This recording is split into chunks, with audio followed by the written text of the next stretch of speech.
आप फिल्म दिखाने की बात कर रहे हैं, हम साथ साथ हैं, लेकिन वहां एक दूसरे से पूछ रहे हैं हम आपके हैं कौन। गोविंदा की एक फिल्म थी, इसका गाना था ना मेरी मर्जी जी, उसमें एक लाइन थी, मैं अपनी शादी में ना जाऊं मेरी मर्जी। तो यहाँ का दूल्हा यही बोल रहा है। आप चाह रहे हैं आपकी मर्जी के मुताबिक आए, हम प्रधानमंत्री तय करेंगे, प्रधानमंत्री तय हो जाएगा। बात थी चाइना को हराने की। चाइना पाकिस्तान के साथ खड़ा है, चाइना रशिया के साथ खड़ा है। आपकी रगों में खून नहीं दौड़ा था, खून उबाल नहीं मारा था जब हमारे लोगों को 26/11 में चुन चुन के मारा गया था। 19 बार मेरी फौज के लोग जाके बात कर रहे हैं, लेकिन प्रधानमंत्री घर में डर के बैठा है। अगर 2000 किलोमीटर चीन आ गया तो यहाँ पर तो दिल्ली के अंदर चला जाएगा 2000 kilometre.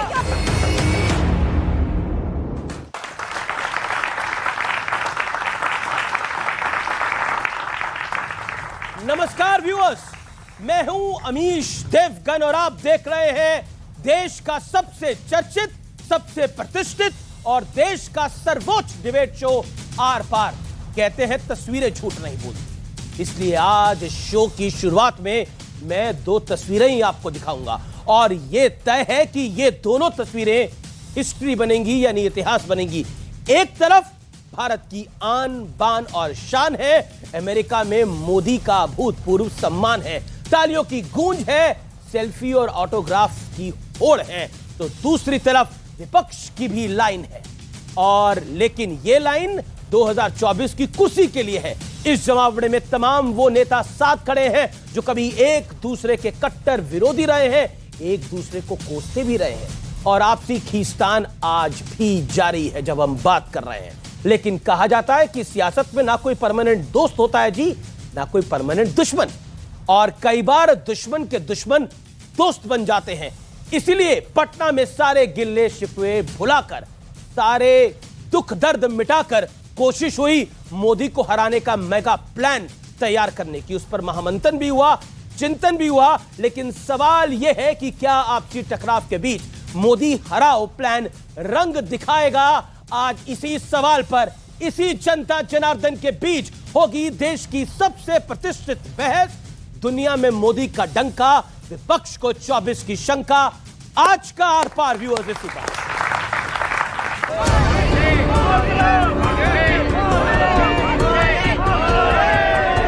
Welcome back to White House.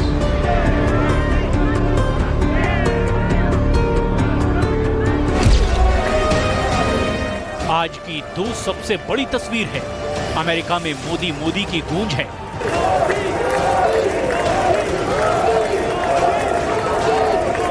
अमेरिकी संसद में मोदी के भाषण के बीच 79 बार ताली बजी।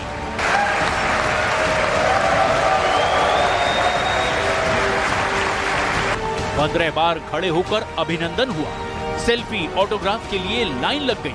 दूसरी तरफ बिहार के पटना में विपक्ष का जमावड़ा है। मोदी को हराने का प्लान तैयार हो रहा है।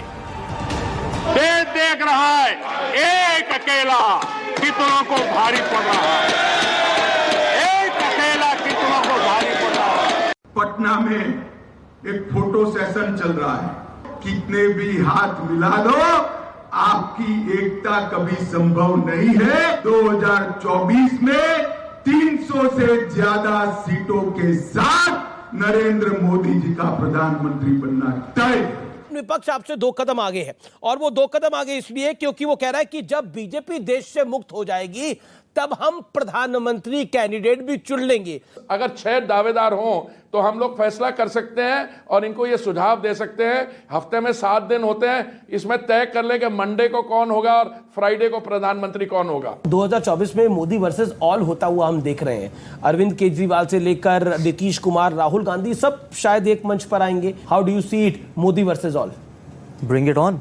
देश टूट के कगार पर खड़ा है। हमने भी सुना कि 24 के लिए नीतीश बाबू बारात सजा रहे हैं पटना में। तो इस 24 की बारात का पटना का दूल्हा कौन है? क्या नीतीश बाबू, क्या अरविंद केजरीवाल, क्या राहुल गांधी तो वहीं बैठे हुए पर शरद पवार जी हैं। बहुत दिनों से दूल्हे के लिए भाजपा चिंतित हो रही है। चिंता छोड़ दो, हमारा दूल्हा तैयार है। आप अपने यहाँ बारात का स्वागत करने की तैयारी करो। ऐसे दूल्हे की बात चली तो मजाकिया अंदाज में लालू यादव ने राहुल गांधी का नाम आगे बढ़ा दिया। बात तो हम लोग आप सलाह माने नहीं, बिया नहीं किया, शादी कर लेना चाहिए था, समय गया बीता नहीं है। शादी करिए और हम लोग बाराती चलें। लेकिन बड़ा सवाल यही है, क्या आपसी टकराव के बीच विपक्ष मोदी से मुकाबले का मोर्चा खड़ा कर पाएगा? इसी पर जनता के बीच होगी सबसे बड़ी बहस। तो स्वागत है आपका आज देश की सबसे बड़ी बहस में। सबसे पहले जनता जनार्दन के लिए जोरदार तालियां। जो यहाँ पर व्यूअर्स बैठे हैं और उस पार जो व्यूअर्स बैठे हैं उनका भी अभिनंदन और उनका साधुवाद, क्योंकि उन्होंने आर पार को रिकॉर्ड व्यूअरशिप दी है। इस हफ्ते भी रिकॉर्ड व्यूअरशिप, उसके लिए धन्यवाद। मेरे साथ कौन कौन जुड़ रहा है? सुधांशु त्रिवेदी आज सामना करेंगे समूचे विपक्ष का। अकेले सांसद है, बीजेपी के प्रवक्ता है, जोरदार तालियों से अभिनंदन करिए डॉक्टर सुधांशु त्रिवेदी का। कांग्रेस की ओर से मौजूद है रिटायर्ड विंग कमांडर अनुमा आचार्य जी, प्रवक्ता कांग्रेस पार्टी की, जोरदार तालियों के साथ अभिनंदन करिए। सत्य प्रकाश मिश्रा है, नीतीश विचार मंच के राष्ट्रीय संयोजक है, जेडीयू के नेता है, जोरदार तालियों से इनका भी अभिनंदन है। प्रियंका कक्कर, प्रवक्ता आम आदमी पार्टी, जोरदार तालियों से इनका भी अभिनंदन है। सूर्य मैथिल, राजनीतिक विश्लेषक, उनका अभिनंदन है। सैयद शवाद, जाने माने राजनीतिक विश्लेषक, उनका अभिनंदन है। और आपका एक बार फिर अभिनंदन है। चलिए शुरुआत कर लेते हैं। मैडम आप ही से शुरुआत करते हैं। अनुमा आचार्य जी आप ही से शुरुआत करते हैं। और सवाल मेरा यह है कि आपके नेता कह रहे हैं कि दूल्हा तैयार है, बारात सजा के रखिए। और सवाल जब, क्योंकि फिल्मों की अगर बात हो रही है तो मेरे को तो दिमाग में आ रहा है कि आप फिल्म दिखाने की बात कर रहे हैं, हम साथ साथ हैं, लेकिन वहां एक दूसरे से पूछ रहे हैं हम आपके हैं कौन?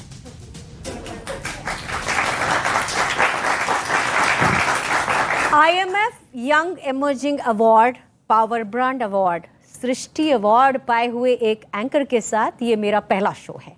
आप परिचय नरेंद्र मोदी नहीं है। अगर ये पिच आपकी है कि अकेले नरेंद्र मोदी और पूरा विपक्ष, ये पिच आपकी गलत है। एक प्रधानमंत्री जो नोटबंदी का ऐलान करके गायब हो जाता है, एक प्रधानमंत्री जो लॉकडाउन का ऐलान करके गायब हो जाता है, एक प्रधानमंत्री जो 700 किसानों की शहादत पे कुछ नहीं बोलता है, एक प्रधानमंत्री जो रेल दुर्घटना के बाद उसकी जल्दबाजी नहीं करता कि उसकी छानबीन हो, एक प्रधानमंत्री जो मणिपुर जलता हुआ छोड़कर अमेरिका चला जाता है, उसे चुनेगा कौन? आप ये क्या समझते हैं कि लोकतंत्र है? लोकतंत्र में देखिए ऐसा है कि अगर जनता जनार्दन आपके पसंद की है तो मैं जानती हूं कि वो मुझे टोकेंगे, पर मैं आपसे उम्मीद करूंगी कि आप इतने पुरस्कृत पत्रकार हैं तो मैं अपनी बात रखना चाहती हूं। तो वो सब पूरी जनता नहीं है, आप अपनी बात। तो मैं ये कह रही हूं कि जो बीजेपी का नया था वो 4 दिन में पुराना हुआ। यही सब हुआ तो नया क्या हुआ? तो आप विपक्ष की चिंता छोड़िए। मेरे मध्य प्रदेश में कैलाश जोशी जी मुख्यमंत्री थे, उनके बेटे दीपक जोशी वैसे भी बीजेपी छोड़कर आ गए हैं, बैजनाथ यादव बीजेपी छोड़कर आ गए हैं। ऐसे 5 बड़े नेता हैं मध्य प्रदेश में, क्योंकि मध्य प्रदेश में बीजेपी चुनाव हारेगी। सुनिए ना, अंदर से ही बीजेपी के लोग, क्योंकि अब वो विचारधारा की पार्टी रही नहीं, उसी के अंदर से तोड़ेंगे। आप विपक्ष की चिंता मत करिए, अंदर से ही होगा। आपने 2 मिनट अपनी बात को रखा। और अगर पैमाना लोगों के छोड़ने का है और ज्वाइन करने का है, फिर तो पैमाने में आप बहुत पीछे हो जाते हैं, क्योंकि लिस्ट बहुत लंबी है। हेमंता बिस्वा शर्मा, ज्योतिरादित्य सिंधिया, उसके बाद कई सारे और नाम आ जाते हैं, तो बड़ा भारी पड़ जाएगा। लेकिन सुधांशु त्रिवेदी, सीधा सवाल है, एक अकेला सब पे भारी है। हमने देखा अमेरिका में जो अभूतपूर्व स्वागत हुआ प्रधानमंत्री का, वो देश का सम्मान है। और पटना में विपक्ष जो कर रहा है वो भी लोकतंत्र का सम्मान है। तो क्यों कहना पड़ रहा है कि इनकी एकता नहीं हो पाएगी? देखिए, आपने कहा कि विचारधारा है नहीं, तो फिर उनकी पार्टी कहती है विचारधारा के खिलाफ लड़ाई लड़ रहे हैं। देखिए, एक अंतर है। एक तरफ प्रधानमंत्री जी अमेरिका में नजर आ रहे हैं, जहां पर भारत की डिफेंस को मजबूत करने के लिए अनेक डील हो रही हैं। प्रीडेटर ड्रोन, सेमीकंडक्टर्स और हमारे फाइटर प्लेन्स के इंजन्स यहां बन रहे हैं। एक डिफेंस डील पटना में हो रही है। वो डिफेंस डील क्या है? अपने अपने भ्रष्टाचार, अपने अपने कुनबे, अपने अपने परिवार को बचाने की डिफेंस डील, कि एक दूसरे को बचाएं। आज जो कुछ पटना में हो रहा है, मुझे इसमें 2 बातें याद आती हैं। एक तो 23 जून का दिन है, 25 जून से कितनी निकटता है, जिस दिन इमरजेंसी लगी थी। और एक लिविंग जनरेशन में कितनी दुनिया बदल जाती है। लालू प्रसाद यादव जी जेल में थे मीसा में, maintenance of internal security act, और कांग्रेस को उखाड़ने का संकल्प लेकर उनकी बेटी जब हुई थी तो नाम उसका मीसा इसीलिए रखा था। अब सुनिए, नीतीश कुमार जी जेपी आंदोलन के समय युवा नेता के रूप में कांग्रेस के खिलाफ संकल्प लेकर खड़े थे और आज दोनों कांग्रेस के झंडे तले आकर देखिए कैसे मल्लिकार्जुन खड़गे जी और राहुल गांधी जी को रिसीव करने पहुंचे। और एक महत्वपूर्ण बात है, बिहार ही वो धरती है जहां भारत के इतिहास में पहला मुख्यमंत्री पद पर रहते हुए जेल गया भ्रष्टाचार के आरोप में, लालू प्रसाद यादव जी, जो आज की इस मीटिंग के साहिबे मसनद हैं। He is the chairperson. Nitish Kumar ji तो हरकारे हैं, जैसे कि आदमी जाता है संदेश वाहक के रूप में, यहां चले जाओ वहां चले जाओ। जलवाए जलाल तो इस समय लालू प्रसाद यादव जी और उनकी पार्टी का है, क्योंकि नीतीश जी की पार्टी तो तीसरे नंबर की पार्टी है। तो आज हकीकत क्या है कि जो दिख रहा है विचित्र दिख रहा है। आज मैं कह सकता हूं बिहार में बहार है, नारा था, नीतीश कुमार हैं। आज बिहार में बहार है, भ्रष्टाचारियों की कतार है, मोदी के नफरत से दिल जार जार है, बचाना केवल अपना अपना परिवार है, यूं बिहार में बहार। जी चलिए मैं आता हूं, लेकिन दूल्हे की बात पे आपने क्लैरिटी नहीं दी, आप आगे दीजिएगा। अच्छा दूल्हे की बात पे जी जी अरे अब एक लाइन देखिए, आपने कहा यहां कोई दूल्हा बनने को तैयार नहीं है, सबके मन में हसरत जरूर है। नहीं, प्रमोद तिवारी ने बोला दूल्हा आ जाएगा। नहीं सुनिए, वो दूल्हा दिख नहीं रहा है। आपने फिल्मों की बात कही, सुनिए आपने फिल्मों की बात कही तो मुझे याद आया 90 के दशक में गोविंदा की एक फिल्म थी, इसका गाना था ना मेरी मर्जी जी, उसमें एक लाइन थी, मैं अपनी शादी में ना जाऊं मेरी मर्जी। तो यहाँ का दूल्हा यही बोल रहा है, सब दूल्हा बनने को तैयार है, अब मैं रुक करता हूं। और इसी बीच मैं आपको बता देता हूं, इस मीटिंग के अंदर जब अरविंद केजरीवाल ने मुद्दा उठाया अध्यादेश का, तो उमर अब्दुल्ला नाराज हो गए। उन्होंने बोला कि आप कहां थे जब 370 हटाया जा रहा था, तब आप कहां थे? और कांग्रेस ने बोला यह मुद्दों को भटकाने का प्रयास हो रहा है, आज का मुद्दा मोदी को हराना है, यह मुद्दा संसद का मुद्दा है, आज का मुद्दा है ही नहीं। यानी अरविंद केजरीवाल अलग थलग पड़ गए हैं उस बैठक के अंदर। लेकिन मैं सीधा रुख करता हूं आपका और आपके पास आता हूं सत्य प्रकाश मिश्रा। क्या आपको लगता है कि एक तरफ मोदी का भव्य स्वागत यूनाइटेड स्टेट्स के अंदर, वहां से एक बड़ा संदेश, और दूसरी तरफ से पटना से आप लोग संदेश देने का प्रयास कर रहे हैं, बताइए। अमीश देवगन जी, दो अलग बातें हैं। भारत के प्रधानमंत्री किसी राष्ट्र में जाते हैं, एक राज्य की अतिथि बनकर उनका कोई सम्मान करे, ठीक है, अच्छी बात है। आप हरे हरे डायमंड वहां दीजिए, कुछ वहां से भी हरे हरे चीज लाइए जिससे देश में बाहर होता, तो चलिए उनके ऊपर ताली बजाते।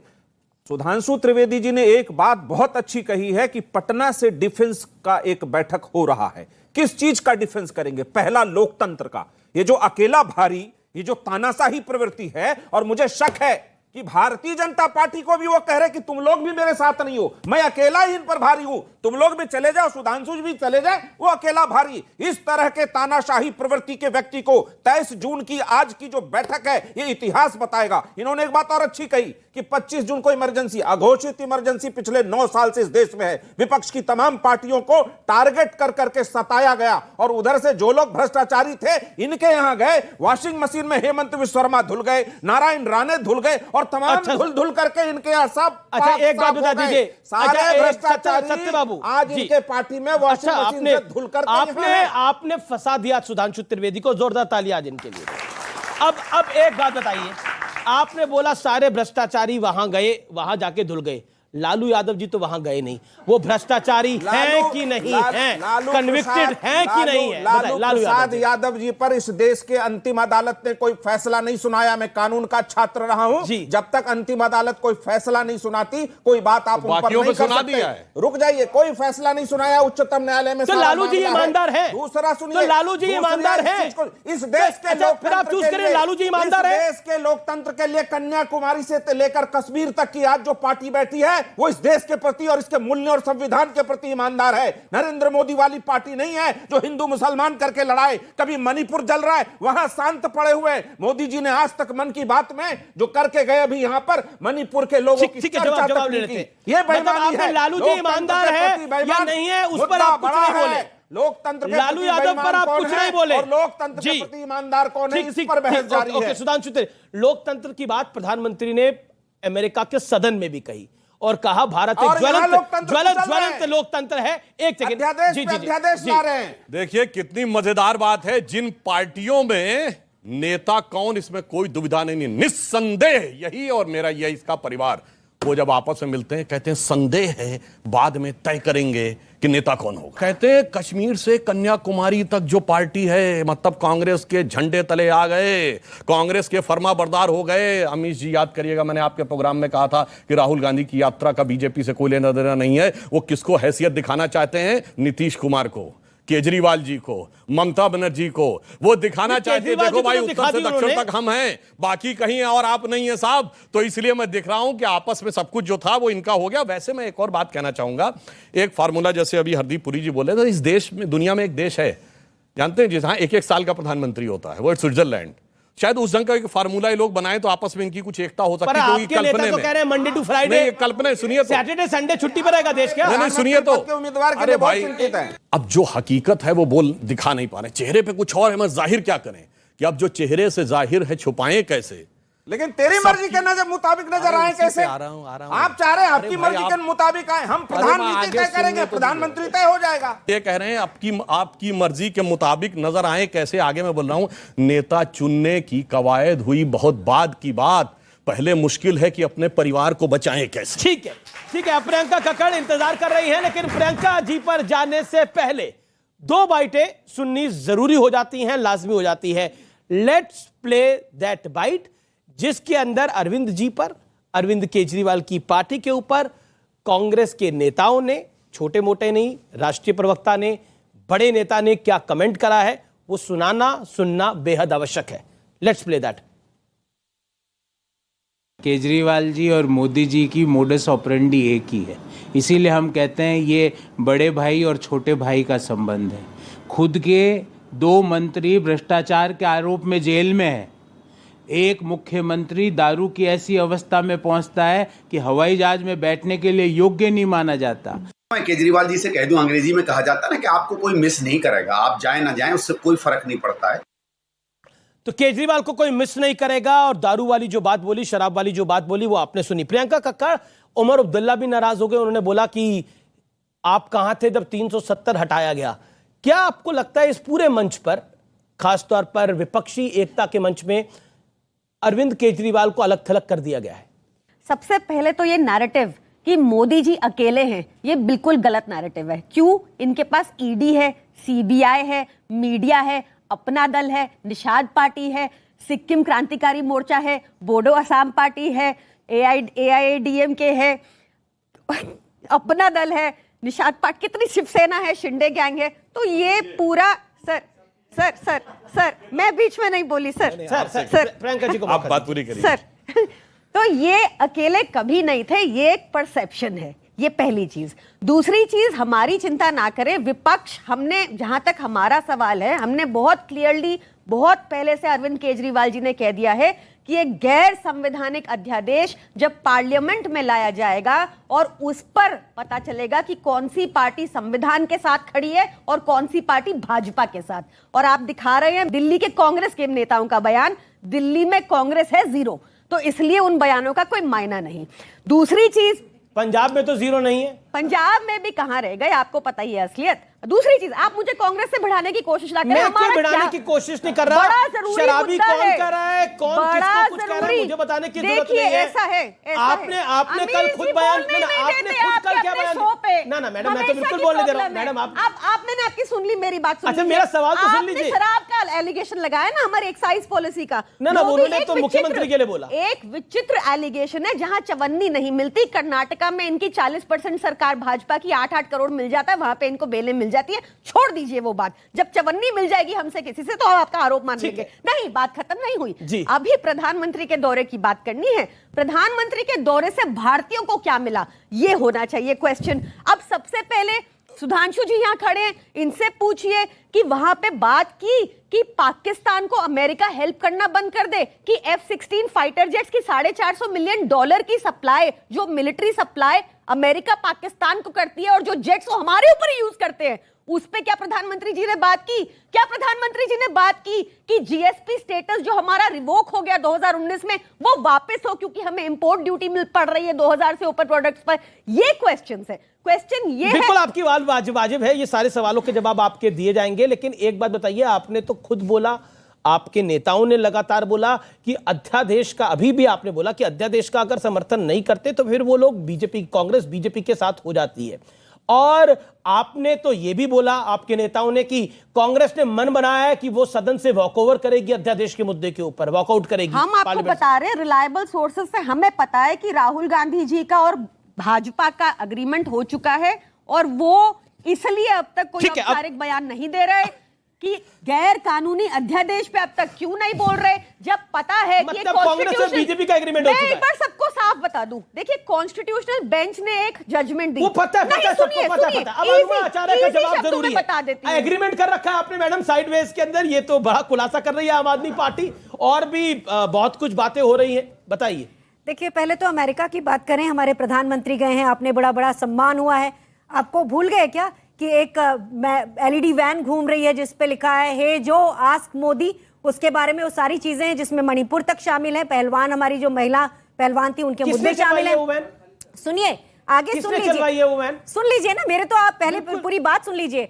हमारी जेब से 1.5 करोड़ लेकर एक हीरा देकर आ गए प्रधानमंत्री जी। वहां पर 75 सांसदों ने, जो कि डेमोक्रेट्स हैं, उन्होंने चिट्ठी लिखी कि मोदी जी से मानवाधिकार के सवाल पूछिएगा, और पूछे गए। कल पूछा, इकलौता सवाल जो पता था उसके बाद पूछा, और प्रधानमंत्री ने हमारा सिर शर्मिंदा कर दिया, सिर झुका दिया, क्योंकि उन्होंने जो जवाब दिया वो इतिहास में दर्ज हो गया। जो उन्होंने जवाब को इधर उधर किया वो इतिहास में जवाब हो गया। मोदी मैजिक नाम की कोई चीज है नहीं। मैं फौज में 24 साल विंग कमांडर रही हूं, और इन्होंने प्रीडेटर ड्रोन की बात की। हमने एफएमएस रूट से अपाचे भी खरीदा है और चिनूक भी खरीदा है। ये और बात है कि उसकी सप्लाई इस सरकार के समय में आई। तो कांग्रेस ने 3000 जहाज खरीदे, देश की, विश्व की 4थी सबसे बड़ी वायुसेना बनाया, और 36 जहाज खरीद के ये लोग झूठ बोला करते हैं। लोगों को कहते हैं कि सेना मजबूत हो गई, गलत बात करते हैं, झूठ बोलते हैं। सेना कमजोर है क्या? मैं ये कह रही हूँ, इन्होंने नहीं किया है। कमजोर है क्या? इन्होंने नहीं किया है, कांग्रेस ने बनाया है विश्व की 4थी। कांग्रेस ने बनाया, कोई डिनाई नहीं कर रहा, लेकिन कांग्रेस ने बनाया, कोई डिनाई नहीं कर रहा। आम आदमी पार्टी पर आपका कमेंट नहीं आया, आप अवॉइड कर रही हैं, तो ये आपकी मर्जी। मैं ये कहना चाहती हूँ कि आपका ये जो मोदी को प्रतिष्ठित करने का जो प्रयास है उसे नहीं। मैडम, मैं कौन होता हूँ जो बाइडेन प्रतिष्ठित कर रहा है? और मोदी को मैं कौन होता हूँ? जो बाइडेन कर रहा है, जिल बाइडेन कर रही है, मैं प्रतिष्ठित करने वाला कौन होता हूँ? ये देश के कोटि कोटि लोग उनको 2 बार प्रधानमंत्री बना रहे हैं, मैं कैसे प्रतिष्ठित करूंगा? अगर मेरे हाथ में होता मैं तो राहुल जी को प्रतिष्ठित कर दूं। मेरे हाथ में होता तो मैं राहुल जी को प्रतिष्ठित कर दूं, लेकिन जनता जनार्दन जो चुन के भेजेगी, बात तो सीधी वो है। जवाब बड़ा सीधा है, वो कह रही है कि आए हो तो क्या लेकर आए हो? हाँ, बिल्कुल बताते हैं साहब। $60 बिलियन का यहां के ऊपर अमेरिकी कंपनियों ने इन्वेस्टमेंट किया है। अब आपको एक बार बता दें, आईफोन 14 25% भारत में बने हैं, और पहली बार ऐसा होने जा रहा है कि हमारे यहां जहाज के इंजन नहीं बनते। देखो, उसमें सबसे सोफिस्टिकेटेड टेक्नोलॉजी चाहिए, और उसका जो मटेरियल भी होता है, तो इंजन्स हमारे बनने के लिए शुरू हुए फाइटर प्लेन्स के यहां के ऊपर। देखिए, मैं यहां खड़ी हूं, मैं प्रोक्योरमेंट से जुड़ी हुई लॉजिस्टिक्स अधिकारी, झूठ नहीं बोल सकते आप। हमारे यहाँ एचएएल में बनते हैं इंजन। कौन सा जहाज नाम बताइए, कितने साल लगे थे? कावेरी बनता है, फाइटर प्लेन्स की बात कर रहा हूं। एलसीए कब बना? 90 के दशक में शुरू हुआ, 2015 में जाके बना, 35 साल लगे। विषय में आइए, छोड़िए अब विषय पे। अब टेक्निकल बातों पे मुझे लगता नहीं। आपसे मेरा सीधा सवाल है, नहीं बोलिए। ओके, अब अपनी बात का जवाब। देखिए, मैं बाकायदा स्टेप बाय स्टेप जवाब देता हूं। पहले उनकी बात से शुरू करता हूं। उन्होंने कहा मोदी अकेले नहीं है, बिल्कुल मोदी के साथ है। सब जानते हैं, बिडेन ने तारीफ की है। ऑस्ट्रेलिया के प्राइम मिनिस्टर ने कहा मोदी इज द बॉस। और सुनिए, पापुआ न्यू गिनी वाले ने पांव छुए। अरे भाई, मैंने एक देखा यूट्यूब के ऊपर कि एक पाकिस्तान वाला कह रहा है, वो कौन सा मुल्क है जिसके वजीर आजम ने मोदी के पैर छू लिए, तो कहता पापुआ न्यू गिनी। कहता हाँ, वो पापुआ। तो वो कहता है, बताइए, वहां का वजीर आजम मोदी के पांव छू रहा, और हमारा वजीर आजम जगह जगह पांव पकड़ता, पैसा दे दो, उसके बाद उसे पैसा नहीं मिलता है। और राहुल गांधी जी के ननिहाल, इटली की prime minister Giorgia Meloni Modi ji की तारीफ कर चुकी हैं। और जहां इन्होंने कहा सांसदों की चिट्ठी, अरे भाई, अमेरिका के सांसदों झूठ पे झूठ। अरे इस देश के सांसदों ने लिख के दिया अमेरिकी संसद को कि मोदी जी को वीजा नहीं देना। शर्म आनी चाहिए। यह देश की सार्वभौमिकता का अपमान, संप्रभुता का अपमान, लोकतंत्र का अपमान, संवैधानिकता का अपमान, इतना बड़ा अपमान हुआ था, मगर उसके बावजूद आप देखिए काल चक्र की गति देखिए कि इन्होंने अमेरिकी संसद को लिख के दिया था कि उनको वीजा मत दीजिएगा, जबकि उन्होंने कभी अप्लाई नहीं किया था। आज दो बार अमेरिकी संसद के संयुक्त सत्र को उन्होंने संबोधित किया, 21 तोपों की सलामी ली। और सुनिए, और सुनिए, जो इन्होंने बात कही, बैरक ओबामा ने क्या बोला था? बैरक ओबामा ने द प्रॉमिस लैंड में लिखा कि 26/11 के बाद भारत की सेना आक्रमण करने को तैयार थी, मगर मनमोहन सिंह की कांग्रेस सरकार ने इसलिए डिसीजन नहीं लिया क्योंकि उन्हें डर था उससे उपजे वातावरण से भाजपा को फायदा होगा। मुंबई के हमले के बाद ये द प्रॉमिस लैंड अपनी किताब में लिखा है।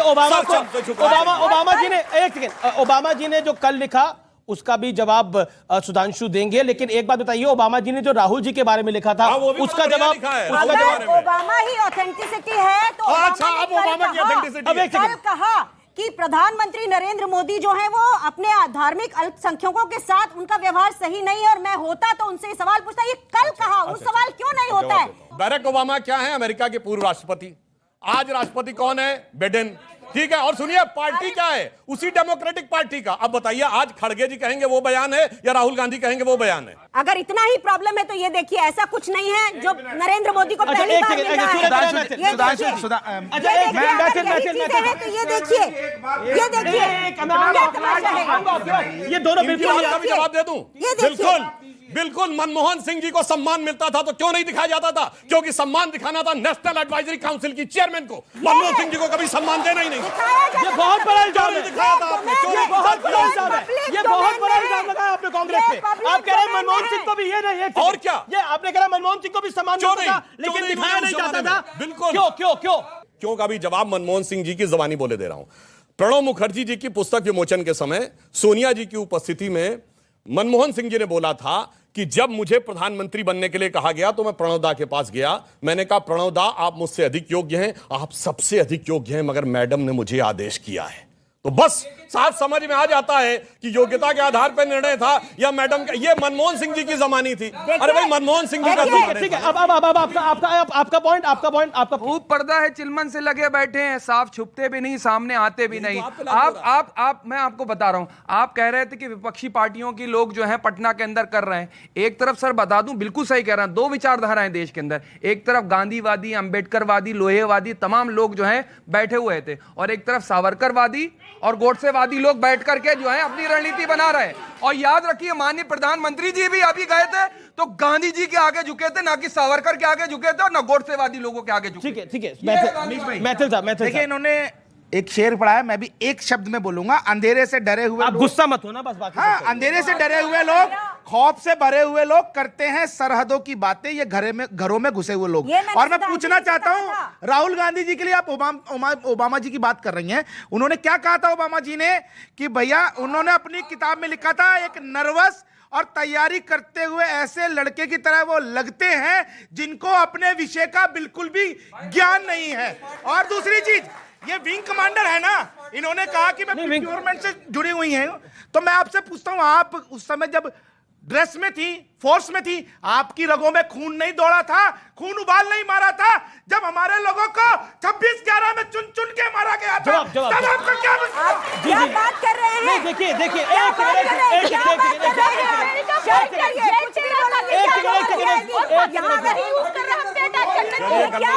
मणिपुर चल रहा है।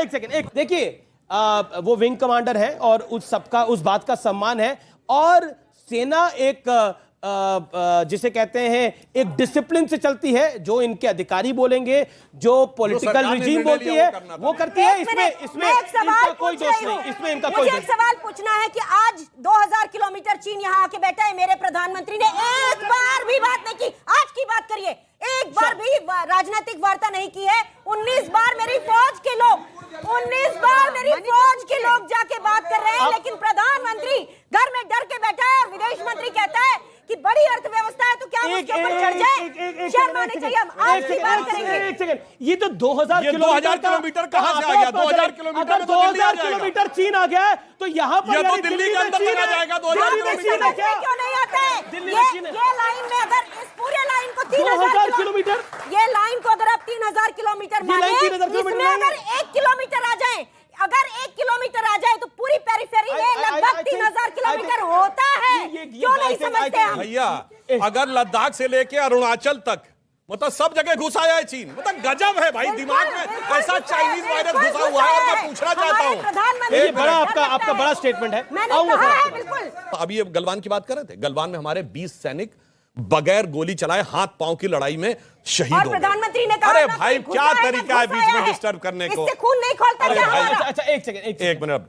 और कोई सोचे कि 20 लोग हाथापाई की लड़ाई में शहीद हो गए और उधर से एक भी घायल नहीं हुआ।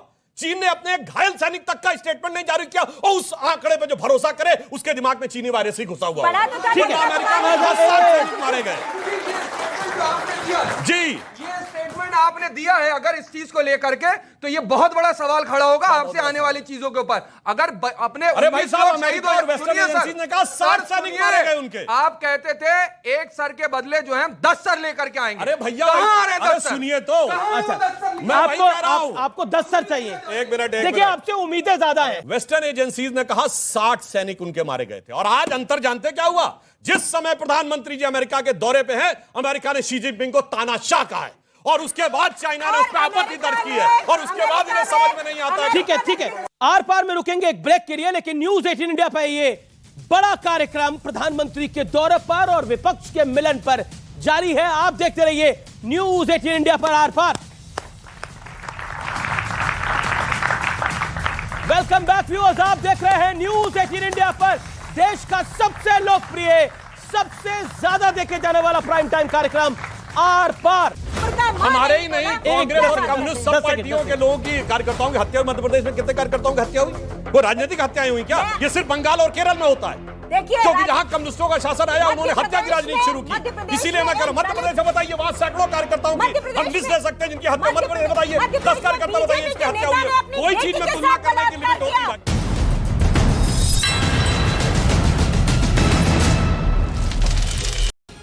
भारत और अमेरिका दोनों के डीएनए में लोकतंत्र है। प्रधानमंत्री नरेंद्र मोदी ने कहा कि भारत सबका प्रयास, सबका विकास और सबका विश्वास का मंत्र लेकर चलता है और लोकतांत्रिक मूल्यों में कोई भेदभाव नहीं है। जब हम लोकतंत्र की बात करते हैं तब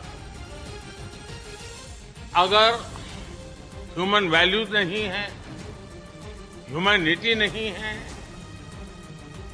ह्यूमन राइट्स नहीं है, फिर तो वो डेमोक्रेसी है ही नहीं। इस मौके पर प्रधानमंत्री नरेंद्र मोदी ने अमेरिका के राष्ट्रपति जो बाइडेन को भारत आने का न्योता दिया। और एक तरफ आप देखिए, जहां अमेरिका के साथ ऐतिहासिक डील हुई है, वहीं आतंकवाद पर करारा प्रहार करने का भी पूरा प्लान बना लिया गया है। प्रधानमंत्री नरेंद्र मोदी और राष्ट्रपति जो बाइडेन के बीच आतंकवाद के खिलाफ कार्रवाई पर भी चर्चा हुई। और प्रधानमंत्री ने कहा कि आतंकवाद के खिलाफ लड़ाई में भारत और अमेरिका साथ खड़े हैं और आतंकवाद को खत्म करने के लिए सख्त से सख्त कार्रवाई की जरूरत है। आतंकवाद और कट्टरवाद के खिलाफ लड़ाई में भारत और अमेरिका कंधे से कंधा मिलाकर चल रहे हैं। राष्ट्रपति बाइडेन के साथ बैठक में प्रधानमंत्री नरेंद्र मोदी ने सीमा पार से आतंकवाद का मुद्दा भी उठाया और कहा कि इसे खत्म करना बेहद जरूरी है कि क्रॉस बॉर्डर टेररिज्म को समाप्त करने के लिए ठोस कार्रवाई आवश्यक है। भारत हर मोर्चे पर सीमा पार से आतंकवाद का मुद्दा उठाता रहा है और जिस गंभीरता से राष्ट्रपति बाइडेन के साथ इस मुद्दे पर बात हुई, वो वाकई में पाकिस्तान की टेंशन बढ़ाने वाली है। इस बीच हल्के लड़ाकू विमान तेजस का इंजन अब भारत में ही बनेगा। प्रधानमंत्री नरेंद्र मोदी के अमेरिका दौरे पर जाने के बाद भारत में लड़ाकू विमान बनाने वाली सरकारी कंपनी HAL के साथ अमेरिकी कंपनी जनरल इलेक्ट्रिक एरोस्पेस ने समझौता कर लिया। पहले लड़ाकू विमान तेजस का इंजन अमेरिका में बनता था, लेकिन भारत की लड़ाकू विमान बनाने वाली सरकारी कंपनी HAL के साथ हुए समझौते के बाद अब तेजस का इंजन देश में ही बनेगा। इसके साथ ही तेजस के इंजन को और ज्यादा आधुनिक किया जाएगा। प्रधानमंत्री मोदी की अमेरिका यात्रा के दौरान दोनों देशों के बीच इस पर समझौता हुआ। भारत का लड़ाकू विमान तेजस रात में भी सटीक हमले करने की ताकत रखता है। इतना ही नहीं, तेजस दूर से ही दुश्मन के विमानों पर निशाना साधकर उन्हें ढेर करने में सक्षम है। आधुनिक तकनीक से लैस ये विमान जंग के मैदान में रडार को भी चकमा दे सकता है और ये अपने साथ मिसाइलें भी लेकर उड़ने में सक्षम है। तो प्रधानमंत्री नरेंद्र मोदी और अमेरिकी राष्ट्रपति के बीच हुई द्विपक्षीय वार्ता में रूस और यूक्रेन का मुद्दा भी उठा है। इस दौरान यूक्रेन विवाद सुलझाने पर बात हुई और प्रधानमंत्री ने कहा कि भारत हमेशा से शांति का पक्षधर रहा है। हमने शुरुआत से ही इस विवाद को बातचीत से हल करने पर जोर दिया। यूक्रेन के घटनाक्रम के शुरुआत से ही भारत ने डायलॉग और डिप्लोमेसी के माध्यम से इस विवाद को सुलझाने पर जोर दिया है। प्रधानमंत्री नरेंद्र मोदी ने कहा कि भारत इस विवाद को खत्म करने के लिए हर संभव मदद करने के लिए तैयार है। हम शांति की बहाली के लिए हर संभव योगदान देने के लिए पूरी तरह से तैयार है। प्रधानमंत्री नरेंद्र मोदी पहले भी इस युद्ध को खत्म करने की बात कह चुके हैं। उन्होंने एससीओ समिट के दौरान कहा था कि ये वक्त युद्ध का नहीं है, जिसके बाद उनके इस बयान की कई नेताओं ने तारीफ भी की थी। उधर व्हाइट हाउस में जो बाइडेन और उनकी पत्नी जिल बाइडेन से मुलाकात के दौरान प्रधानमंत्री ने उन्हें कई तोहफे दिए, जिनमें गुजरात का वो हीरा भी शामिल है जिसे ग्रीन टेक्नोलॉजी के जरिए लैब में बनाया गया। प्रधानमंत्री ने अमेरिका के राष्ट्रपति और वहां की फर्स्ट लेडी को कई तोहफे दिए, जिनमें पूरे भारत की झलक दिखाई दी। इन तोहफों में गुजरात की लैब में बना 7.5 कैरेट का हीरा भी शामिल था, जो आजादी के 75 साल पूरे होने के मौके पर बनाया गया और व्हाइट हाउस में प्रधानमंत्री ने इसे जिल बाइडेन को तोहफे में दिया। 7.5 कैरेट के हीरे के साथ साथ प्रधानमंत्री मोदी ने राष्ट्रपति बाइडेन को भी कई तोहफे दिए, जिनमें पूरे भारत की झलक नजर आई। क्योंकि इन तोहफों में पंजाब का घी, राजस्थान का सोने का सिक्का, महाराष्ट्र का गुड़, उत्तराखंड का चावल, मैसूर का चंदन का टुकड़ा और भगवान गणेश की मूर्ति शामिल है। और उधर अमेरिकी संसद में भी प्रधानमंत्री नरेंद्र मोदी का जलवा नजर आया। अमेरिकी संसद में पीएम मोदी का शानदार और भव्य स्वागत किया गया। इस दौरान वहां मौजूद अमेरिका का हर सांसद प्रधानमंत्री नरेंद्र मोदी से हाथ मिलाने को आतुर दिखा। जैसे ही प्रधानमंत्री अमेरिकी संसद में दाखिल हुए, हर तरफ तालियों की गूंज सुनाई दी। तो दूसरी तरफ अमेरिकी संसद में मोदी मोदी के नारे भी लगने लगे। मानो कुछ पल के लिए ऐसा लग रहा था कि जैसे वो अमेरिका नहीं भारत की संसद हो। इस दौरान प्रधानमंत्री ने अमेरिकी सांसदों से हाथ मिलाया और उनका अभिवादन किया। जिस वक्त प्रधानमंत्री अमेरिका की संसद में बोल रहे थे, उस वक्त भी अमेरिकी सांसदों ने कई बार खड़े होकर उनका अभिवादन किया और मोदी मोदी के नारे भी लगे। इससे पहले स्पीकर केविन मैकार्थी ने भी प्रधानमंत्री का स्वागत किया और उन्होंने ट्वीट में लिखा कि दुनिया के सबसे पुराने लोकतंत्र की कांग्रेस को संबोधित करने के लिए दुनिया के सबसे बड़े लोकतंत्र के नेता का स्वागत करना सौभाग्य की बात है। अमेरिकी संसद में जिस गर्मजोशी से प्रधानमंत्री का स्वागत हुआ, वो दुनिया में भारत की बढ़ती लोकप्रियता का सबूत है। एक तरफ अमेरिकी संसद में पीएम का शानदार स्वागत हुआ, तो कैपिटल हिल के बाहर भी भारतीय समुदाय के लोग जमा हुए। इन लोगों ने भारत माता की जय, वंदे मातरम और वेलकम मोदी के नारे लगाए। इस बीच प्रधानमंत्री नरेंद्र मोदी के अमेरिका दौरे के बीच राष्ट्रपति बाइडेन H-1B वीजा में ढील देने को तैयार हो गए, जिसका सीधा फायदा उन हजारों भारतीयों को होगा जो काम की तलाश में या रहने के लिए अमेरिका जाना चाहते हैं।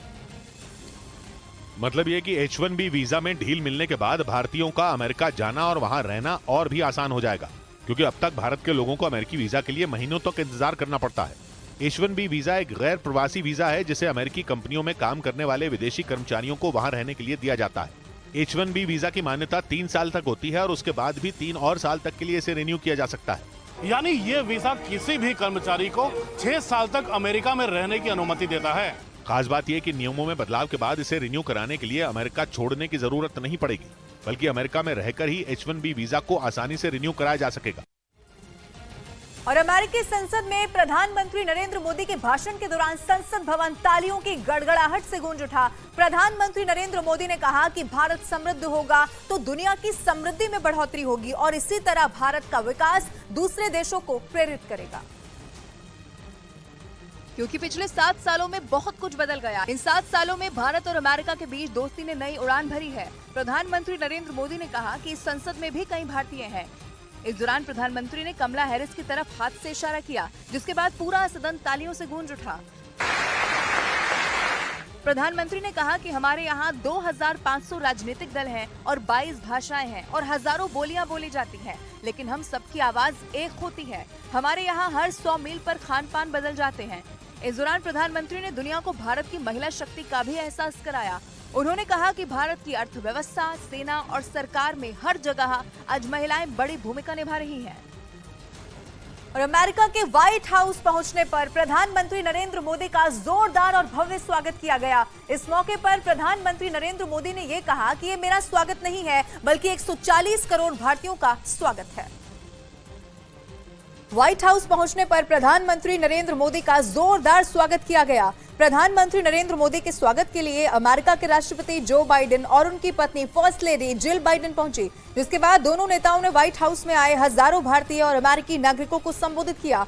प्रधानमंत्री मोदी ने अपने संबोधन में कहा कि एक बड़ा सम्मान है। इस सम्मान के लिए मैं भारत की 140 करोड़ जनता के प्रति आभार व्यक्त करता हूं। इस दौरान अमेरिका के लोगों का उत्साह देखते हुए उन्होंने अपनी 2016 में की गई यात्रा को भी याद किया। भारत और अमेरिका के बीच कई महत्वपूर्ण मुद्दों पर चर्चा हुई है।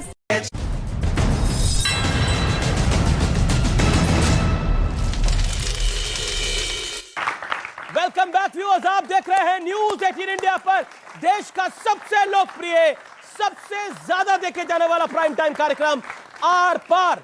अब इस दौर में ऑडियंस के सवाल लेंगे, लेकिन उससे पहले सत्यप्रकाश मिश्रा से एक बड़ा सवाल। सत्यप्रकाश जी, बार बार बीजेपी कह रही है और अमित शाह ने भी बोला कि 300 सीटों के साथ मोदी जी दोबारा तीसरी बार प्रधानमंत्री बनेंगे।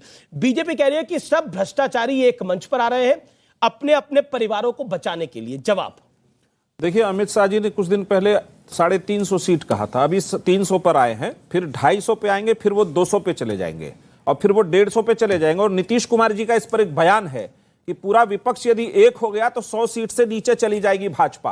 और CSDS का एक सर्वे है कि 1% भी वोट इधर उधर हो गया तो भाजपा की सरकार इस देश में नहीं बनेगी। हिंदी हार्टलैंड में 141 सीटों की बात है, अगर हम 50 सीट कम कर दें सिर्फ तो भाजपा की सरकार ऐसे भी नहीं बनेगी। रही बात की कन्याकुमारी से लेकर के कश्मीर तक की जो पार्टियां लोकतांत्रिक मूल्यों को बचाने के लिए एक मंच पर सभी भेदभाव को मिटा करके एक साथ आई हैं, तो ये विपक्ष इतना तो तय है कि 400 सीट पे इनको शिकस्त देने की स्थिति में पहुंच चुका है, तो 100 सीट पे आ सकती है भाजपा। तो बंगाल में कांग्रेस ममता जी के साथ समझौता करेगी, दिल्ली में कांग्रेस आम आदमी पार्टी के साथ समझौता करेगी, या फिर कांग्रेस दिल्ली को छोड़ेगी, या फिर कांग्रेस पंजाब को छोड़ेगी? यानी मुझे तो देवदास फिल्म का एक डायलॉग याद आ रहा है कि बाबूजी ने कहा तुम पारो को छोड़ दो, पारो ने कहा तुम इसको छोड़ दो। मतलब सारी कुर्बानी कांग्रेस से आप लोग मांग रहे हैं। नहीं, ये मॉडल की जो चर्चा कर रहे हैं कि कौन किसको छोड़ेगा, किसी को कोई नहीं, सीटें छोड़ने की बात एक दूसरे का हाथ पकड़ करके एक दूसरे के सीट पर मदद करके जीत दिलाएगा। इस सवाल पे आ जाते हैं। ममता जी का यूपी में कितना बड़ा वोट है? अखिलेश जी के साथ वो लड़ती हैं तो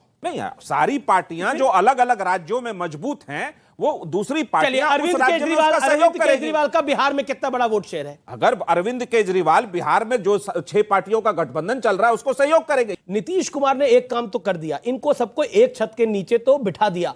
अब वहां जो कुछ हुआ है वो हम सबके सामने है। अरविंद केजरीवाल थोड़ा अलग थलग वहां हुए एक मुद्दे को लेकर, लेकिन एक मंच पे एक छत के नीचे तो बैठ गए। कांग्रेस और अरविंद केजरीवाल की बन नहीं रही है, इसमें कोई दो राय नहीं। पहली बार देश के इतिहास में ऐसा हुआ है, अभी तक क्षेत्रीय दल कांग्रेस का वोट लेके जाते थे, कर्नाटक में पहली बार ऐसा हुआ है जेडीएस का 5% वोट कांग्रेस ले गई है। अब ये सब खौफजदा हैं क्योंकि इनको लगता है कि अगर साथ में दोनों मिलके आए तो इनके झोले से वोट कांग्रेस में जा सकता है, जो कर्नाटक में दिखाई पड़ा। तो इसलिए अब सुनिए, मैं तो बढ़िया स्ट्रैटेजी है मैं इसी बिंदु पे आ रहा हूं। इसीलिए सब कह रहे हैं जहां जहां जो मजबूत है वहीं वो लड़े। यानी कांग्रेस की कुर्बानी, कांग्रेस का 2% 4% वोट तो सब जगह है ना, तो वो तो हमको मिल जाए मगर हम नहीं देंगे। अगर पूछिए, यहां कोई पश्चिम बंगाल वाला नहीं खड़ा है, अधीर रंजन चौधरी जी तो जीते हैं, वो सीट भी देंगे कांग्रेस को। प्रियंका कक्कड़, आप बार बार एक सवाल पूछ रही थी कि क्या मिला मोदी जी की विजिट के बाद क्या मिला है। कुछ देर पहले इमरान खान ने एक ट्वीट कराया और उसने कहा है कि भारत ने कूटनीति में हमें हरा दिया है। पाकिस्तान अब भारत में सिर्फ क्रॉस बॉर्डर टेररिज्म के नाम से जाना जाता है। भारत और यूएस की जॉइंट स्टेटमेंट ऐतिहासिक है और उसके साथ साथ एक बड़ा मैसेज, एक नहीं, ये बात मैं इमरान खान को कोट कर रहा हूं, पाकिस्तान से जीत गए। हाँ तो बिल्कुल खुश होना चाहिए, पाकिस्तान के जीतने में खुश होना चाहिए। सुनिए, अरे भाई आप मेरे को टाइम दीजिए। पाकिस्तान से जीत पे खुश नहीं होना चाहिए, बिल्कुल होना चाहिए। तो फिर आप हमें चाइना को हराना था, बात थी चाइना को हराने की। चाइना पाकिस्तान के साथ खड़ा है, चाइना रशिया के साथ खड़ा है। आप इनसे पूछिए मणिपुर क्यों जल रहा है, इनसे पूछिए कि यूएस, इन्होंने, मेरे को बहुत खेद है इस बात का कि इन्होंने यहां बैठी सारी जनता को झूठ बोला सांसद होते हुए। पाकिस्तान को यूएस मिलिट्री इक्विपमेंट सप्लाई कर रहा है, जो मिलिट्री इक्विपमेंट वो हमारे ऊपर ही यूज करता है। इसके ऊपर चर्चा क्यों नहीं हो रही यूएस में? जी एक सेकंड, पाकिस्तान पर जीतने से खुश होना चाहिए कि नहीं होना चाहिए? बिल्कुल होना चाहिए। जी देखिए अमीश भाई, कितना हास्यास्पद है आम आदमी पार्टी का स्टेटमेंट। वो कह रहे हैं ओ पाकिस्तान से, अरे ये वही पाकिस्तान है 2014 से पहले कश्मीर चिल्लाता था। नरेंद्र मोदी जी का नेतृत्व है, आज वो आटा चिल्ला रहा है। आपने बोला मोदी जी जब जो बाइडेन के साथ थे तो उन्होंने इस पर सवाल पूछा, उस पर सवाल पूछा। मैं पूछता हूं, मल्लिकार्जुन खड़गे और ममता बनर्जी नीतीश कुमार के साथ मिले तो उन्होंने क्या, जो उनके बंगाल में कांग्रेस के कार्यकर्ताओं की हत्या हुई है, जो बात लेकर अधीर रंजन चौधरी कोर्ट चले गए हैं, क्या उस पर बात करी? आपके कार्यकर्ताओं की हत्या हुई थी। आपसे मेरा एक सवाल है कि प्रतिस्पर्धा की राजनीति यहाँ होती आई है, लेकिन यहाँ पर भारतीय जनता पार्टी की कर्नाटक की 40% करप्ट सरकार थी, मध्य प्रदेश में 220 महीनों में 225 घोटाले किए। आप एक बात समझ लें कि इस देश में अगर आप ये हिंदू मुस्लिम का चटपटा वो लेकर आए थे तो आप गोलगप्पे रोज नहीं खा सकते, आप लंच ब्रेकफास्ट डिनर तीनों में नहीं खा सकते। अल्टीमेटली इस देश को दाल चावल चाहिए और लोगों को समझ में आ गया है कि ये जो हिंदू मुस्लिम के चटखारे हैं इससे उनका कुछ भला नहीं होना है। और एक और खास बात, आज आप पाकिस्तान से भारत की तुलना कर रहे हैं। है कौन पाकिस्तान? पहली 10 सेनाओं में उसका नाम नहीं है, तो हमें शर्म आनी चाहिए कि हम इस स्तर पे उतार दिए जाएं कि पाकिस्तान से तुलना करने चलें। अरे वो है ही क्या हमारे सामने? बहुत अच्छा इन्होंने बात कही। इन्होंने कहा पाकिस्तान से तुलना नहीं होनी चाहिए, इनके लिए वाकई तुलना नहीं है, क्योंकि ये तो वो हैं मणिशंकर अय्यर और सलमान खुर्शीद गए थे पाकिस्तान में कि आप मदद करो मोदी को हटाने के लिए। मैं ये सवाल पूछ रहा हूं आपसे, बंगाल में आपके कार्यकर्ताओं की हत्या हो रही है और आप कांग्रेस की ऑफिशियल प्रवक्ता हैं, क्या आपको दुख नहीं है आपके कार्यकर्ताओं को जो मारा गया? देखिए, बंगाल में हिंसा होती है, किसी भी पार्टी जिसके साथ हिंसा होती है उसे दुख होता है। भारतीय जनता पार्टी कई बार मध्य प्रदेश में हिंसा करवाती है, मुझे दुख होता है। हमारे देश की जनता का जो मुद्दा है वो सबसे ऊपर होना कमलनाथ जी ने इसका जिक्र नहीं किया, अधीर रंजन चौधरी ने तो बंगाल का जिक्र किया। नरेंद्र मोदी जी ने मणिपुर का जिक्र नहीं किया, नरेंद्र मोदी जी ने अभी तक मणिपुर का जिक्र नहीं किया, नरेंद्र मोदी जी ने। भाई आप क्या बात कर रही है? बंगाल में हमारे ही नहीं, कांग्रेस और कम्युनिस्ट सब पार्टियों के लोगों की कार्यकर्ताओं की हत्या हुई। मध्य प्रदेश में कितने कार्यकर्ताओं की हत्या हुई? वो राजनीतिक हत्याएं हुई क्या? ये सिर्फ बंगाल और केरल में होता है, क्योंकि जहां कम्युनिस्टों का शासन आया उन्होंने हत्या की राजनीति शुरू की। इसीलिए मैं कह रहा हूं मध्य प्रदेश में बताइए, वहां सैकड़ों कार्यकर्ताओं की हम लिस्ट ले सकते हैं जिनकी हत्या। मध्य प्रदेश बताइए 10 कार्यकर्ता बताइए जिनकी हत्या हुई है। कोई चीज में तुलना करने की लिमिट होती है भाई। बीजेपी के मुख्यालय में बलात्कार हुआ, क्या बात करते हैं आप? ये सारी चीजें आप बलात्कारियों की पार्टी, कुछ भी बोलने के लिए शुरू हो जाते हैं। आप देखिए, क्या बात करते हैं? देखिए कोई भी बात कहीं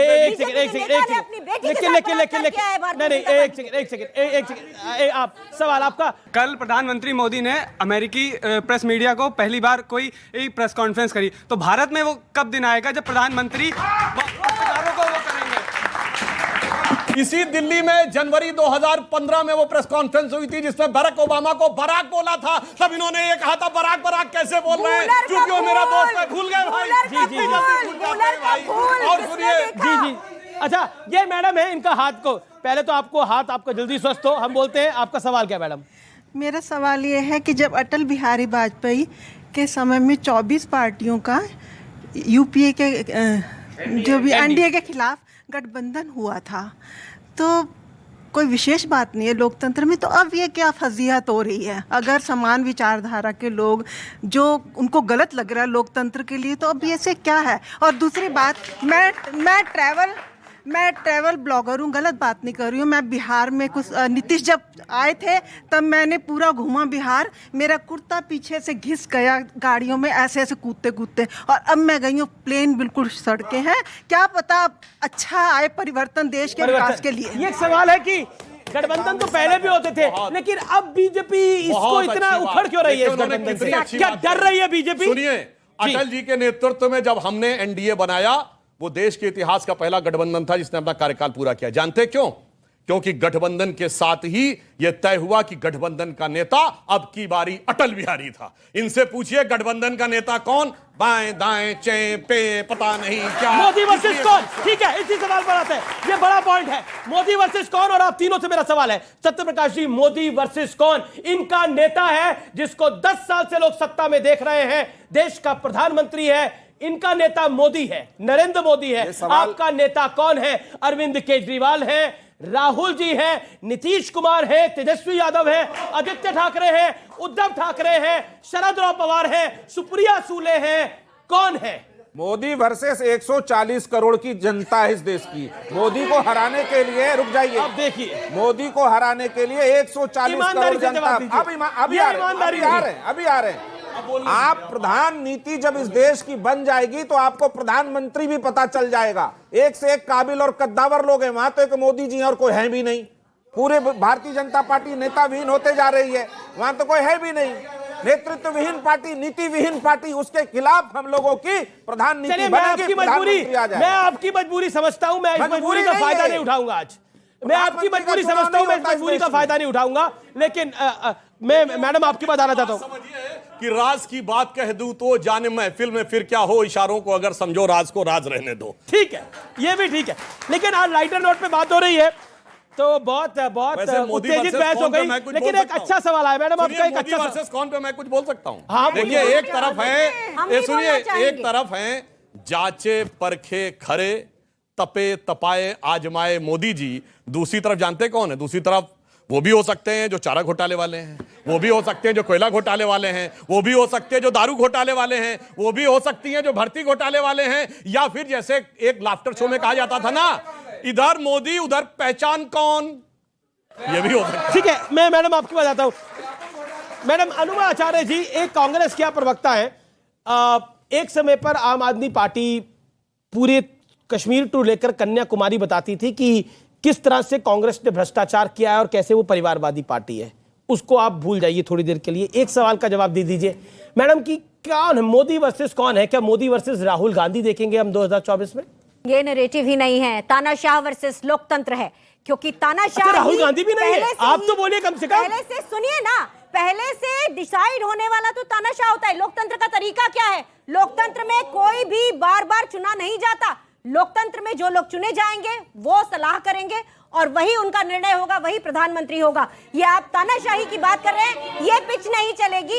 ये पिच लोकतंत्र के हिसाब से गलत है, ये राजतंत्र की पिच है, ये अश्वमेध घोड़ा जो कहते हैं उनकी पिच है, लेकिन ये लोकतंत्र की पिच नहीं है। इसलिए पिच बदलिए। मोदी अपराजय राहुल का नाम नहीं ले सकती, मोदी अपराजय राहुल गांधी का नाम नहीं ले है। सकती। एक सेकंड, एक मिनट, मोदी अपराजय नहीं है। नहीं, बिल्कुल कोई अपराजय नहीं है, लेकिन राहुल गांधी, क्या राहुल गांधी बनाम मोदी होगा? मैंने स्पष्ट सवाल पूछा, आपने बोला ये मामला ही नहीं है। आप तो राहुल जी का नाम लेंगे। नाम लोकतंत्र है और अच्छा, ये बात लोकतंत्र, ओके। हाँ सुनिए, इन्होंने ये कहा कि लोकतंत्र से चुना जाएगा।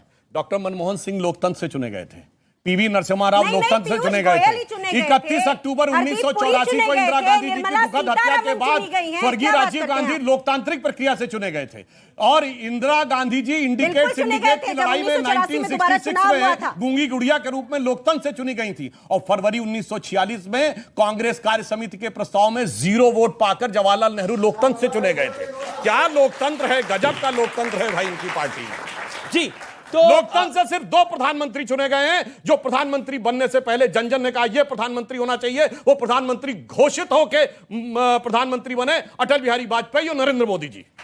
जी एक सवाल, तो फिर तो कांग्रेस की डेफिनेशन में आप भी लोकतांत्रिक हैं, आप भी अरविंद केजरीवाल को सीएम बनाकर ही चुनाव लड़ते हैं, नेता बनाकर ही चुनाव लड़ते हैं, तो आप भी अलोकतांत्रिक हुए, तानाशाह हुए, बताइए। तो अगला चुनाव फिर आप लोग भी ऐसे ही लड़ेंगे? हो सकता है कोई और बन जाए। नहीं, हम आपका वही जवाब देते हैं, मोदी वर्सेस कौन? मोदी वर्सेस महंगाई, Modi versus 45 year old high unemployment, Modi versus Bundelkhand expressway जो 14,450 करोड़ का था और ढह गया एक हफ्ते के अंदर, मोदी वर्सेस सप्तऋषि की वो मूर्तियां जो 7 दिन में उड़ गई, 7 मूर्तियां जिस पे कोई कार्रवाई नहीं हो रही, Modi versus people of India, Modi versus electricity, Modi versus पानी। जहां तक मैं चाहूंगी ऑब्वियसली अरविंद केजरीवाल मोदी वर्सेस पानी, मोदी वर्सेस महंगाई, आपने पूरी कहानी बताई, मतलब लेकिन अभी तो कहानी आपके अध्यादेश पे अटकी है। ये अध्यादेश का साथ देंगे तो आप इनके साथ जाएंगे, अगर अध्यादेश का साथ नहीं देंगे तो कांग्रेस भी बीजेपी की श्रेणी में आ जाएगी। सही या गलत? बिल्कुल सही, संविधान के साथ है या भाजपा के साथ? तो विपक्षी एकता की कहानी आज हमने आपको आपकी जुबान। जी 10 सेकंड। ये सब पटना में मिल तो रहे हैं, पर हकीकत दिल में क्या है ना, जानते क्या? वो पुराने वो गीत था, मिलो न तुम तो हम घबराएं, और मिलो तो आंख चुराएं, हमें क्या हो गया है। चलिए फिलहाल इस चर्चा को समाप्त करते हैं, लेकिन बहुत दिनों बाद एक अच्छी राजनीतिक चर्चा हुई। चाहे कोई कुछ भी बोले, लेकिन लोकतंत्र की खूबसूरती यही है कि सब अपने अपने विचार अपने अपने तरीके से रख सकते हैं। व्यूअर्स, अब एक बहुत महत्वपूर्ण खबर, अब मैं आपको प्रधानमंत्री नरेंद्र मोदी के अमेरिका दौरे की हाइलाइट्स यानी राउंड अप दिखाने जा रहा हूं। अमेरिका से जैसी तस्वीरें और बयान आए वो आपको बिल्कुल मिस नहीं करने चाहिए, और देश का सीना 56 इंची हो गया है। प्रधानमंत्री मोदी 20 जून को अपनी पहली स्टेट विजिट पर अमेरिका के लिए रवाना हुए, और 21 जून को उन्होंने न्यूयॉर्क में वर्ल्ड योगा डे के कार्यक्रम में हिस्सा लिया। संयुक्त राष्ट्र मुख्यालय में 9वें अंतर्राष्ट्रीय योग दिवस में के मौके पर यह कार्यक्रम आयोजित किया गया था, जिसमें 130 से ज्यादा देशों ने हिस्सा लिया और ये गिनीज बुक ऑफ रिकॉर्ड में भी आया। प्रधानमंत्री मोदी ने अमेरिका में कई बड़े लोगों से मुलाकात की। इसमें एलन मस्क भी शामिल थे, जिन्होंने खुद को मोदी का फैन बता दिया। इसके अलावा मशहूर गणितज्ञ निकोलस नसीम तालेब ने कहा कि भारत को कोविड मैनेजमेंट बेहद प्रभावशाली रहा है। इन्वेस्टर रे डालियो ने कहा कि जब से पीएम मोदी का समय आया है, तब से भारत का समय भी आ गया है। मशहूर लेखक नील टायसन ने कहा कि प्रधानमंत्री मोदी के लिए कुछ भी असंभव नहीं है। इसके बाद प्रधानमंत्री मोदी ने अमेरिका के राष्ट्रपति जो बाइडेन और जिल बाइडेन को भारतीय संस्कृति के दर्शन कराए, क्योंकि प्रधानमंत्री इन दोनों के लिए जो तोहफे लेके गए, जो गिफ्ट लेके गए, उससे हमारी विरासत, हमारी परंपरा, हमारी संस्कृति का पता लगता है। चंदन की लकड़ी से बने खूबसूरत बॉक्स में जो बाइडेन के लिए जो उपहार थे, जिसे जयपुर के कारीगरों ने बनाया था और नक्काशी की थी, चंदन की लकड़ी को खासतौर पर मैसूर से मंगवाया गया था। अब देखिए गिफ्ट बॉक्स में चांदी के गणपति और दीप के अलावा क्या क्या था। ये चीज भारतीय संस्कृति के लिए बहुत जरूरी है सुनना। मैसूर से चंदन की लकड़ी यानी भूदान, बंगाल का सिल्वर नारियल यानी गौदान, गुजरात का नमक यानी लवणदान, झारखंड का सिल्क यानी वस्त्रदान, पंजाब का घी यानी अजयदान, महाराष्ट्र का गुड़ यानी गुड़दान, उत्तराखंड का चावल यानी धान्यदान, राजस्थान का सोने का सिक्का यानी हृदयदान, राजस्थान का चांदी का सिक्का यानी रुपया दान, तमिलनाडु का तिल यानी तिलदान को शामिल किया गया था। इसके अलावा पीएम मोदी ने फर्स्ट लेडी जिल बाइडेन को एक यूनिक ग्रीन डायमंड गिफ्ट किया। प्रधानमंत्री मोदी ने भारतीय परंपराओं के जरिए अपने होस्ट का सम्मान किया, तो अमेरिका की फर्स्ट फैमिली ने भी अपने गेस्ट के लिए डिनर में खास इंतजाम किए थे, जिसका मेन्यू शुद्ध शाकाहारी था यानी वेजिटेरियन था। साथ ही भारत और अमेरिका के कई बड़े और मशहूर मेहमान इस ऐतिहासिक शाम के गवाह बने। मिस्टर प्रेसिडेंट, जब आपने 2014 में मेरे लिए बैंक्वेट रखा था, उस दौरान संयोग से मैं नवरात्रि के 9 दिन के मेरे फास्ट चल रहे थे। इससे पहले व्हाइट हाउस में गार्ड ऑफ ऑनर के साथ प्रधानमंत्री मोदी का भव्य और जोरदार स्वागत हुआ। इस दौरान वहां बड़ी संख्या में भारतीय मूल के नागरिक भी जुटे रहे। करीब 3 दशक पहले एक साधारण नागरिक के रूप में मैं अमेरिका यात्रा पर आया था और उस समय मैंने व्हाइट हाउस को बाहर से देखा था। Welcome, Mr. Prime Minister. Welcome back to the White House. इसके बाद अमेरिका और भारत के बीच औपचारिक द्विपक्षीय यानी बायलैटरल टॉक्स हुए। इस मीटिंग के बाद ज्वाइंट प्रेस कॉन्फ्रेंस में प्रधानमंत्री मोदी ने भारत को बदनाम करने वाले एजेंडे की हवा ही निकाल दी। और हमने सिद्ध किया है डेमोक्रेसी कैन डिलीवर, और जब मैं डिलीवर कहता हूं तब कास्ट, क्रीड, रिलीजन, जेंडर, किसी भी भेदभाव को वहां जगह नहीं होती है। इसके बाद वो पल आया जिसका सभी को इंतजार था। प्रधानमंत्री मोदी ने अमेरिका की संसद में कदम रखा तो अमेरिकी सांसद उनके फैंस की तरह उनकी ऑटोग्राफ लेने के लिए उमड़ पड़े। सभी में सेल्फी क्लिक करने की और कराने की होड़ थी। इसके बाद वो हुआ जिसकी किसी ने शायद उम्मीद नहीं करी थी। सदन में मोदी मोदी के नारे गूंजने लगे। ये अपने आप में ऐतिहासिक था। संसद अमेरिकी थी लेकिन सीन पूरा भारतीय था। ऐसा लगा ही नहीं कि ये अमेरिकन पार्लियामेंट है।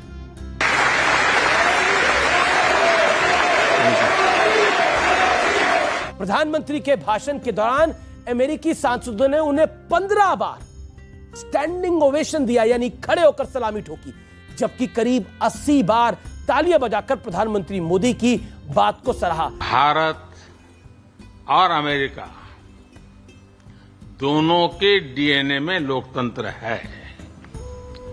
लोकतंत्र हमारा स्पिरिट है। ये कहानी सिर्फ नरेंद्र मोदी के सम्मान की नहीं है, ना ही ये कहानी केवल भारत के प्रधानमंत्री के एक सुपरहिट शो की है। ये कहानी हमारी यानी देश के 140 करोड़ लोगों की है। ये डंका नरेंद्र मोदी का नहीं है, ये डंका भारत का बज रहा है। भारत अब बदल गया है। पहले के मुकाबले दुनिया भारत को बराबर के साझीदार की तरह देखती है और यह फर्क अब साफ दिखता भी है। हम एक तरफ रूस से तेल लेते हैं, दूसरी तरफ अमेरिकी संसद में मोदी मोदी के नारे भी लगते हैं। यह भारत के उदय की कहानी है, 140 करोड़ भारतीयों की कहानी है। वंदे मातरम, जय हिंद, नमस्कार। आज का आर पार देखने के लिए, आज का कार्यक्रम देखने के लिए